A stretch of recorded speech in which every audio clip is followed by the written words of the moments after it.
Hello, my name is Marcus. I'm the compiler of a collection of therapy quotes entitled Psychoanalytic Self-Awareness Quotes. This is TQ 746 to 754. But before we begin, we just had some fresh snow this morning, so I thought I might let you take a look. This is one of the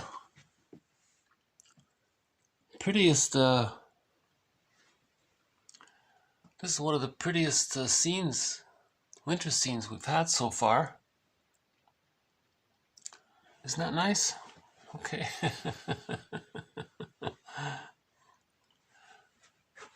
Gosh, yeah. It's a winter wonderland today.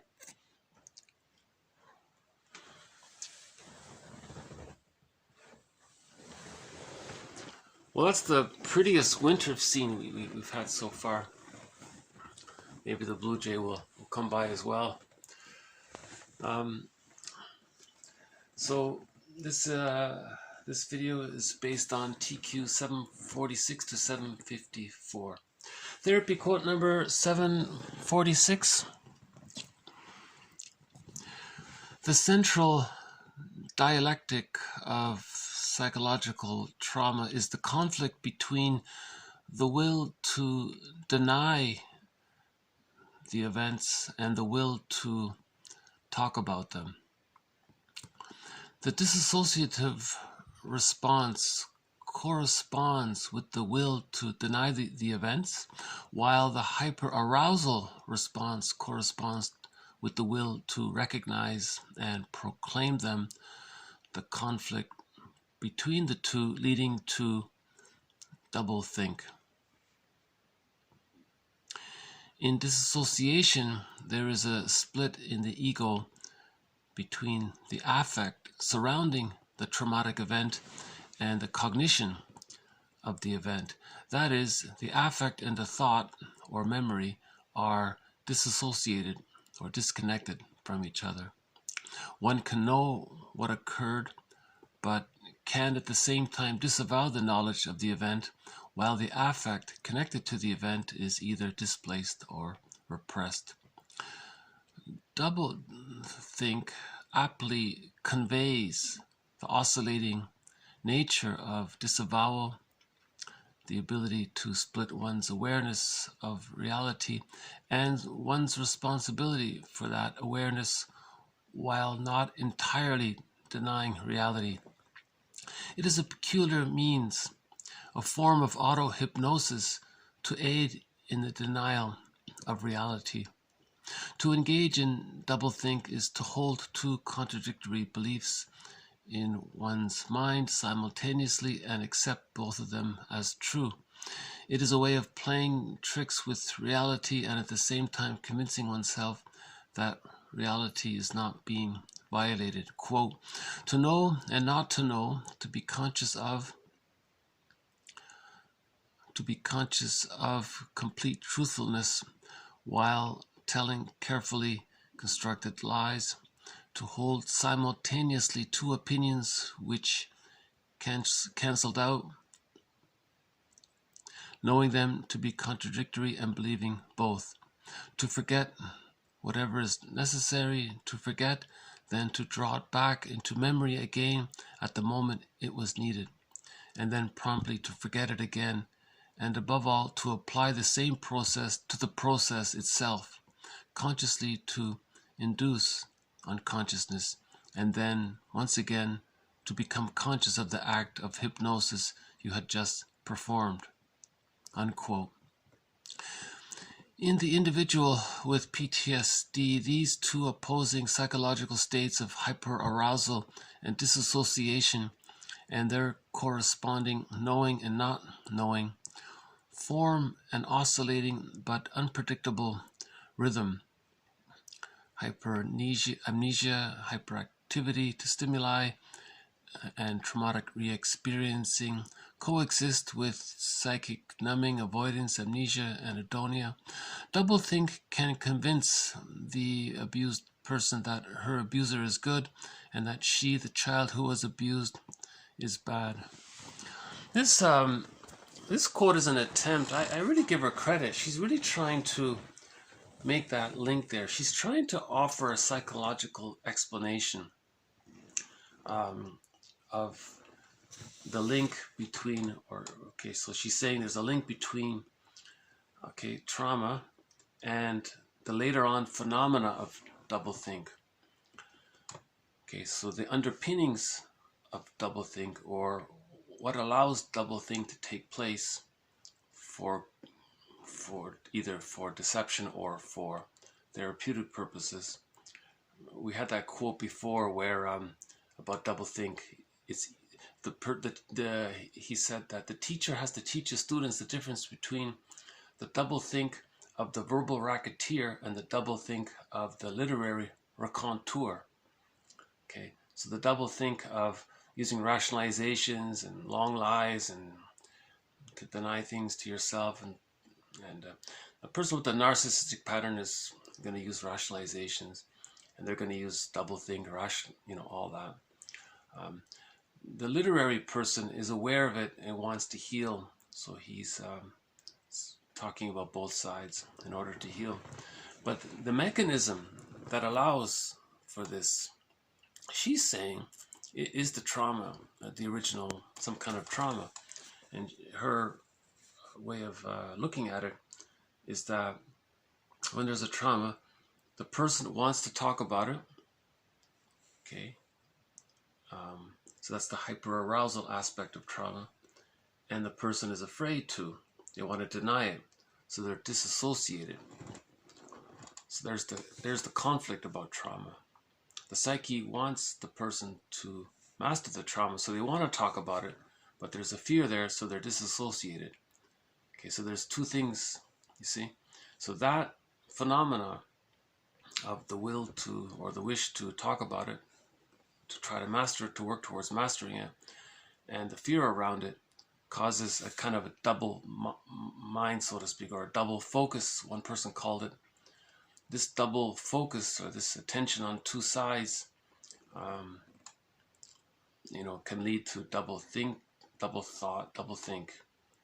And then in that previous quote from last week, I think that double think can lead to all sorts of double talk, double speak, double dealing, double betrayal. All these other things can stem from it. But she's trying to convey the awareness that when there's trauma, there's a conflict between the desire to master the trauma by talking about it. You want to talk about it. At the same time, you're disassociated and you can't talk about it. Okay, so it's that voiceless scream kind of thing, right? So she says here that, and then with trauma, there's a disconnect between the thought and the feeling. The feeling is the truth, the thought around it, you see. So there's that disconnect between the thought and the feeling. So that contributes to the phenomena of doublethink when there's the split between thought and feeling. Okay. Now, let's say a person wants to use rationalization. He wants to say something that's partly true, but then he'll lie, but he believes it to be true, and then he's not aware of it, then he repeats it, then he denies it, he says it again, he flips around and believes that, thinks, you see, all of this doublethink back and forth. She's quoting somebody here saying there's a kind of auto-hypnosis involved in this. There's this oscillation between wanting to talk about it, wanting to deny it, so that's the mechanism behind the verbal racketeer, the person who uses rationalizations to lie to himself and to lie to others, to serve his narcissistic pattern, let's say. But the mechanism underlying it is this quote here. So it's actually an interesting quote about it, something to consider. She says, and that leads to where the person thinks that if there's a trauma, well, that means they're bad and the person that caused the trauma is good. How did that happen? How did this doublethink take place? So there's that confused attempt to try to say what happened, but sometimes it's reversed. You see, so that causes this mix-up. I'll just leave it at that. The quote's posted below. Comes from a lengthy book about trauma. I think this author really tried to explain what happens with trauma. It's a very good book.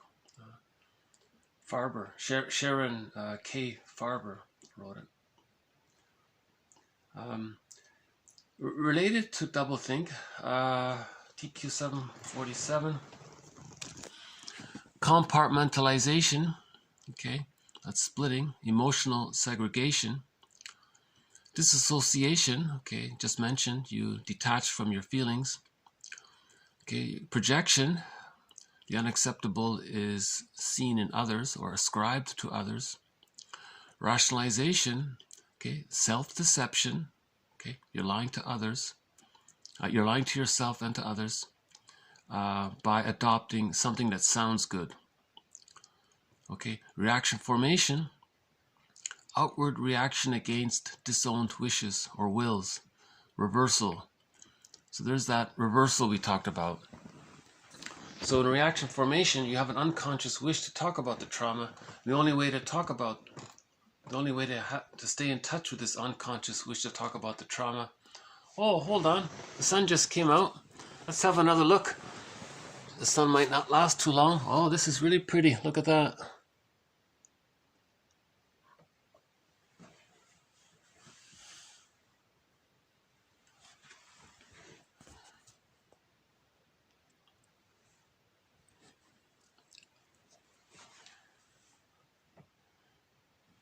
Oh, that's pretty, huh? I couldn't resist, huh? See, the sun is fading already, huh?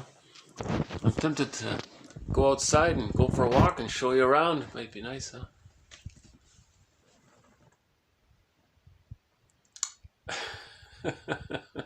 Okay, maybe next time.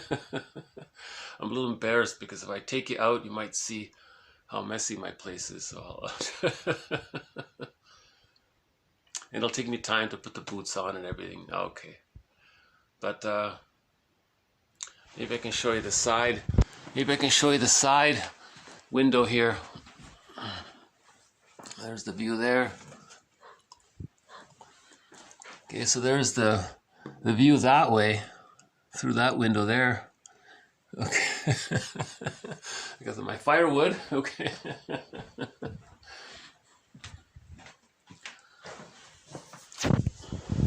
I use a mixture of wood and electricity to heat the place, yeah.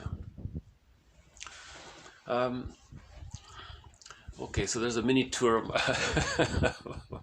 where I'm staying. No blue jays yet. Maybe they'll still come. So, you know, because this is a heavy topic, maybe I'm trying to lighten it up a little bit somehow.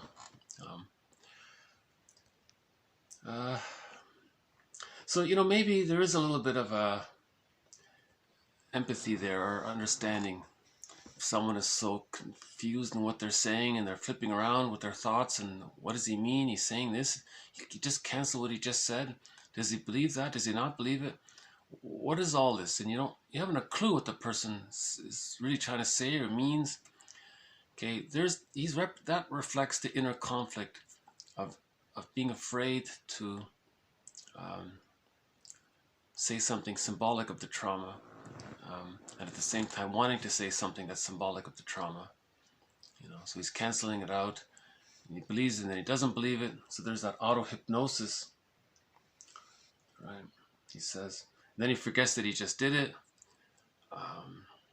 and then the whole cycle repeats itself. So there's the repetition compulsion of trying to master the trauma, but he's caught in some kind of trauma and even trying to communicate or even to engage in the process of the repetition compulsion gone awry. So it's like a preliminary process to engage in the repetition compulsion, or it's an aspect of the repetition compulsion gone awry, let's say. Reaction formation, you see, contributes to this, because when there's a wish to talk about something but you can't, you might do something that represents the opposite. So yesterday we had that quote about reaction formation. So may I refer you to yesterday's video, talked about reaction formation in the narcissistic pattern. The child needed enough love, he didn't get it, so he's filled with anger. How does he stay in touch with the wish to communicate his unconscious wish for love? Okay, how does he stay in touch with that? There's a mechanism called reaction formation, or reversal, or counterphobia, or passive and act. You're doing the opposite. So the narcissistic pattern is constantly cynical and negative and all that. He's constantly trying to stay in touch with his wish that he wants to stay in touch with the wish to say that when he was a child, he had a wish to be in touch with the continuous inflow of goodness. So that's why he's continuously outwardly flowing his anger. That's called reaction formation, doing the opposite. You might not be aware of it. So that's an aspect of so reaction formation, rationalization, projection, dissociation, compartmentalization, that's split. They get mixed in with the doublethink, right? So the doublethink utilizes many of these other defense mechanisms, right? And the primary one is the splitting defense mechanism, right? The compartmentalization, because the person can't face the truth, so it gets dissociated. So there's the image of the frustrating mother and the image of the satisfying mother, but the frustrating memories outweigh the satisfying memories. That causes the split. So that's why it's so hard to face the truth, but you want to face the truth, and you're flipping back and forth, but you're compartmentalized. They're disconnected from each other, just like the thought and the feeling around the trauma are kept separate from each other, and they're flipping around, you see. So one consequence of one defense mechanism, or one response to all of this, is the problem of Don Juan.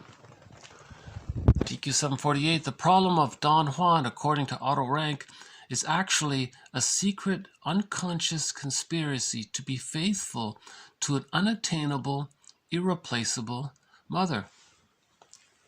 Okay, so that's called identification with the aggressor. Remember what Fairbairn said, the more rejecting or frustrating the mother is, the more the baby needs the mother, the more the baby clings and bonds to the mother, and it gets to the point where he just becomes her. That's the narcissistic pattern. And one form that narcissistic pattern can express itself in is the Don Juan phenomena, right? The puer, and the playboy, the peer gynt, the manic pursuit of greed, and so on. You know? And so the unconscious secret here is that the person is fused with the mother. Remember, in the internal world of the narcissistic pattern, the image of the self and the image of the other are fused. So there's that inner fusion there. Okay. Now remember, from the baby's point of view, the mother was grandiose and grand, a giantess, so he identifies with that. So that's where he gets his feeling of entitlement and being so important and all that. His infantile megalomania is unresolved. So the Don Juan person, he's overly bonded to the mother. He's become her. So he's not able to love anyone else because he's too fused. He can't separate from the mother because he is the mother. It's like separating from himself. So the narcissistic pattern, you see, so that's why he spent his whole life chasing and rejecting. One author says he's trying to show how yesterday had a quote about this to some degree, about the playboy. He's trying to show up the mother, to say how terrible the mother was, so he can't accept anyone else because no one's good enough, you know. And he's also trying to say that he didn't get his symbiotic needs met in order to resolve the infantile megalomania to achieve differentiation. So remember, the baby comes out of the womb, no mother's perfect, so the baby creates split images of the mother, good breast, bad breast, the satisfying representation and the unsatisfying representation. Right? But that's just temporary. In regular development, the splits come together And when the splits come together at the age of 6 months, the image of the self can differentiate from the image of the other. Okay, that leads to mutuality in the future. So that's a huge accomplishment, to have differentiation. If the frustrating memories of the mother outweigh the satisfying memories, the splits are still there. That means he's still fused with the mother. Okay, that's the narcissistic pattern. And when the fusion is still there, that's why in this Don Juan or playgirl, playboy phenomena, they can't love another, because that would be disloyal to the mother's, to their attachment to their mother, and they've become the mother, so they're being disloyal to themselves, but they think they're being disloyal to the mother unconsciously, but they've become the mother. You see, so there's a huge fear of separation because they're fused with the mother. You see, so that's why they lack empathy, and they're greedy and selfish and entitled, and all of the negative traits we know about the Don Juan phenomena. Okay, let's move on to TQ 749. What can contribute to all of this, or what can set the preconditions for all of this? TQ 749, prenatal stress has been shown to increase the incidence of birth trauma. Okay, so that link hasn't been spelled out very much, hasn't been mentioned. So we've talked about prenatal trauma already. This adds to our collection. So prenatal stress, as explained in previous quotes, exists. This point adds to it by saying prenatal stress can increase the chance for there to be birth trauma. Because if the baby's stressed, maybe if the cord got twisted around him, and he's in the wrong, he didn't shift properly to prepare for the birth, or there's something, he's not getting enough oxygen, let's say, because of the prenatal stress. Then you have the birth stress that could lead to the birth trauma. So the prenatal stress set the child up to be a victim of birth trauma. Right? Now, if a secure attachment style is formed, if a bond is made after birth, it can get healed. Trauma can be healed. But if there's a severe degree of birth trauma in conjunction, whether or not there was prenatal stress or not, that can actually prevent developmental. That can lead to developmental trauma. So that would lead to an insecure attachment style. And there are various forms that can take, as covered in previous videos. Right? The narcissistic pattern just being one of them. Okay, more on the prenatal situation. TQ 750. At birth, our enwombed paradise is shattered as we are bombarded by light, noise, hunger, and pain for the first time. We experience aversive stimulation, the first representation of the other, as frustrating aspects, as frustrating threats to our existence, and become enraged. Hating the other is a way of protecting our original archaic merged state within mother's womb that still unconsciously exists in our mental life. So one quote said that at birth, children already create split images of the mother, the satisfying mother and the rejecting mother. He's framing it as the satisfying mother means life in the womb. Okay, and then at birth, with all of the shocks there, that means the mother, there's the frustrating mother, the external representation of mother. Okay, and this preserves the memory of the satisfying image of the mother. So there's the splitting there. You know. So the idea is to minimize this phenomena. We don't want the child to create such exaggerated splits of the mother. Okay, because if splitting doesn't get resolved by the age of 3, that can prevent the child from mutual relationships. That can prevent the child from his own psychological birth. That splitting precludes mourning losses if the child does, or if the person experiences any kind of loss. They don't mourn because you're too attached. You can't mourn. You can't let go. You can't let go if the person is too attached to the mother. That's the prototype for mourning. If they haven't separated and differentiated, they can't let go. They can't separate, so they don't mourn. So that can lead to complicated grief, aggravated grief, prolonged grief, chronic sorrow, delayed grief, pathological nostalgia, melancholia, stress on stress, symptoms of PTSD, and that can lead to, as one person said, to becoming a curmudgeon. Again, in order to mourn a secure attachment style, the baby needs a secure attachment style. That means he got enough love. This enough love allowed him to differentiate out of the fusion with the mother. This differentiation means he can see himself as separate from the mother. With that, in that case, that's mutuality.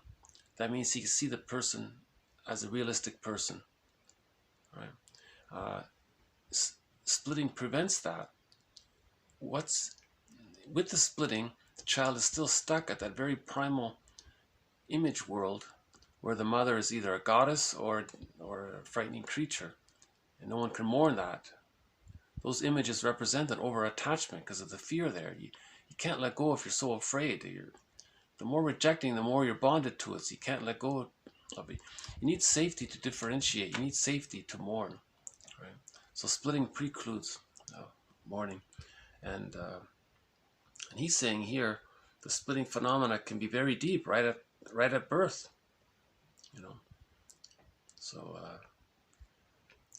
So the idea once again is to make sure that the birth is as smooth and as possible. Ideally, okay, the baby comes out in one motion, is handed to the mother. The cord apparently is long enough, it stays, the placenta stays. The cord and the placenta belong to the child. They're his support system. They're a part of him. It's him. Let it fall off on its own accord, right? It's called a lotus birth. Okay, apparently a few minutes later, the placenta will come out on its own, or it can be put in a bowl and it can sit on the bed beside the mother. See, and you want the baby to be handed to the mother in one motion to preserve the continuity of the womb life. The child needs an extended womb. Humans come out too early, so we have to offer an extended womb. So the room should be warm, no bright lights or noises, none of these shocks in the environment, and the mother's hormones are all there, all primed for the bonding to take place.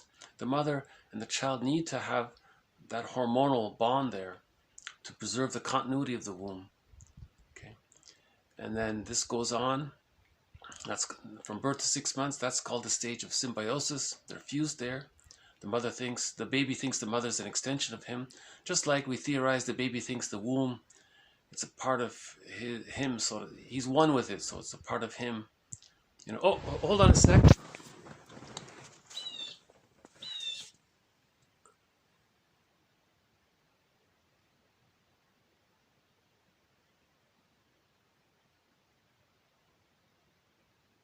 Okay. Well, that might be the clearest shot we got of the blue jay. That's nice, huh? When the sun is out. Yeah, that's my first time to put out potato chips. The blue jays, they don't mind them. Oh, it's good. I thought they didn't like salt, but they're okay with it. Okay. Okay, let's move on to the next quote, TQ 751. The term transference, okay, stressing an aspect of the influence our childhood has on our life as a whole, thus refers to those observations in which people in their contacts with others transfer their memories of significant previous experiences and thus, quote, change the reality of their objects, okay, and by investing in them qualities from the past. Okay, so just one more quote on transference. his main idea is that we distort reality. If you're projecting your unconscious childhood situation into the present situation, you're distorting the present situation if you're seeing the past in the present. TQ 752. Interpretations may come as a narcissistic injury and thereby the rejection of them. Keeping therapy at a standstill, an unconscious source of narcissistic gratification. Yeah, she was saying that one client just wanted to preserve his narcissism, and what he did was he just wanted to sabotage and make the therapy session fail, and he thought that he preserved his grandiosity. He defeated the therapist, not realizing that he's not getting better. He just wanted that momentary. Oh, no, hold on. Is he back? Oh, there he is.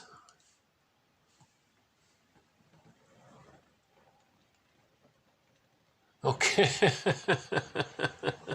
That was quick.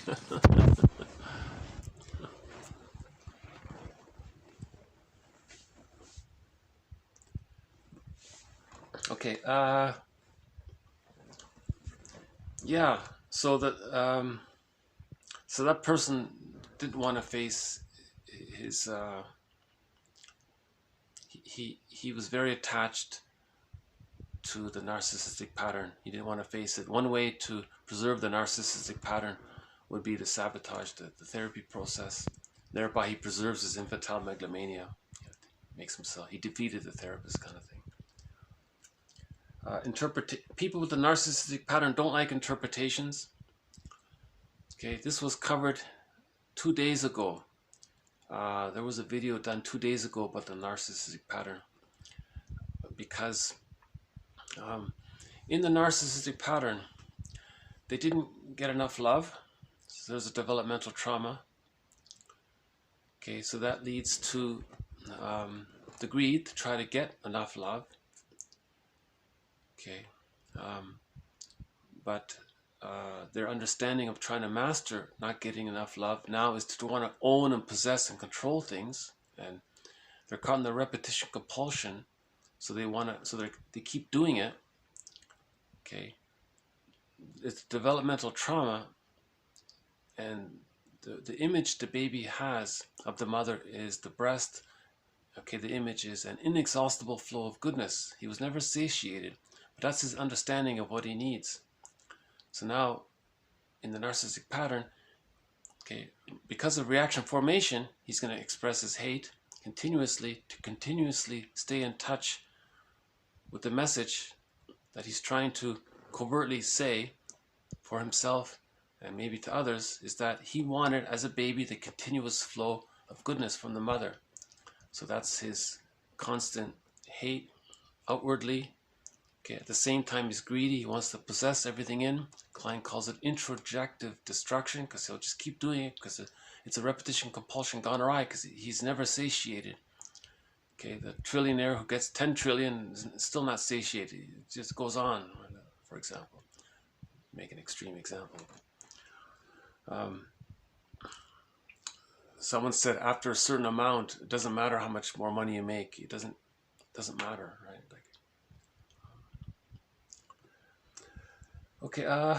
So there's the greed aspect of it. If he sees something good and he can't possess it, he's envious. He hates the good, and if he puts it down through his negativity, he feels pleasure by that.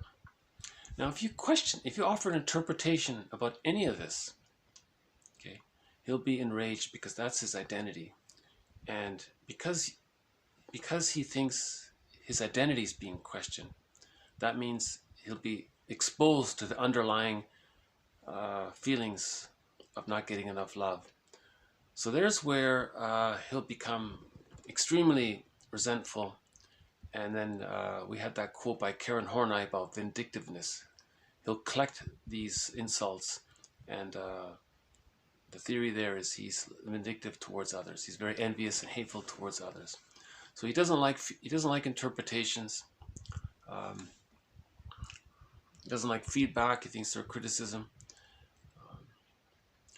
Because he's identified with the aggressor. Okay. So remember, from the baby's point of view, to be misattuned and not get enough love means he feels devalued and shamed and all that.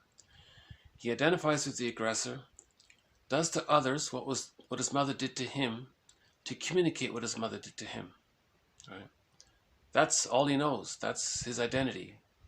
So to offer an interpretation of clarification will shake up that identity, and he's not ready to. It'll bring up a lot of anxiety, and to deal with the anxiety, he'll become envious and vindictive, and to preserve his infantile megalomania, to preserve his attachment to the rejecting mother, because he's become the rejecting mother. See, it's very complicated there. So the narcissistic pattern, so I think maybe one approach was offered by Masterson. He has a thing called mirroring interpretations of narcissistic vulnerability. So this form of interpretations are okay.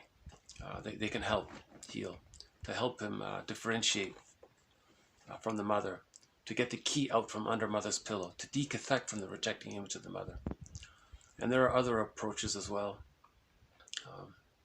Literature deals a lot with this, right? If the person can see that he's acting like his mother, doing to others what his mother did to him, that can help as well, right? Okay, this topic was covered in recent videos. May I refer you to the past 3 or 4 videos covered this at length, yeah. Okay, TQ 753. The long maturational period renders a satisfactory expression of aggression impossible. Consequently, the accumulation is discharged into the superego, which accounts for its severity. So there's one theory about why the inner critic is so critical towards the person. Because the child can't express the baby can't express his anger. He doesn't have the motor skills or the language, but he's very angry. Where does that anger go? Okay. It goes to let's just say the inner critic. That's a part of him now. So we'll just say the inner critic is formed by the memory of not getting enough love. So the child has the memory of not getting enough love. His anger towards that is infused into this memory. So we combine that, we'll call that the inner critic, okay, or the superego, and that's berating the person. Right.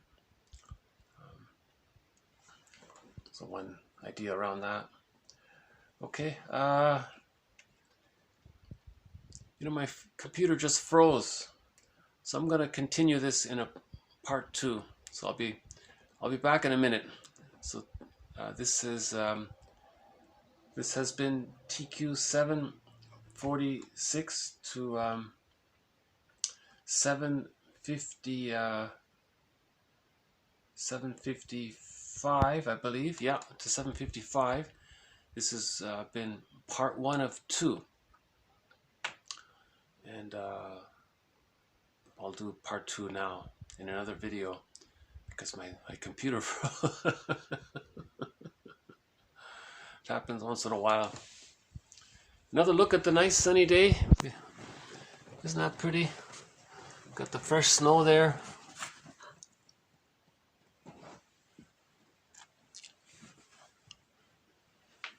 Well, this is the prettiest day we've had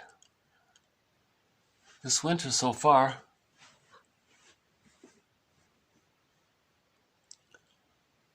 I post this for myself too, so when I look back I can see it, Okay. Oh, there's one of the crows. Maybe we'll see some of the crows in the next video. Okay, so to be continued. So I'll see you in part 2. Bye for now.